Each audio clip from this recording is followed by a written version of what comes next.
அஸ்ஸலாமு அலைக்கும். அம்மா கடவுள். நம்பிக்கை இல்லாத பிள்ளைகள் இருக்கலாம். பிள்ளைகளுக்காக வேண்டாத அம்மாக்கள் இருக்க முடியாது. உள்ளத்தில் நஞ்சை வைத்துக்கொண்டு உதட்டில் கொஞ்சி பேசும் தந்திரத்தை அறியாத ஒரே ஜீவன் அம்மா மட்டும்தான். வாழ்க்கை கோபுரத்தில் இருந்தாலும் சரி, குடிசையில் இருந்தாலும் சரி, சந்தோஷம் என்பது நீ வாழும் இடத்தில் இல்லை, நீ வாழும் விதத்தில் உள்ளது. இல்லை என்று வாடவும் கூடாது, இருக்கிறது என்று ஆடவும் கூடாது. அத்தனையும் மாற ஒரு நாள் போதும்.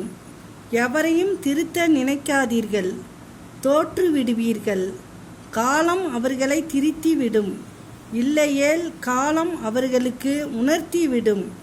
அதுவரை இருப்போம் அமைதியாக. அஸ்ஸலாமு அலைக்கும்.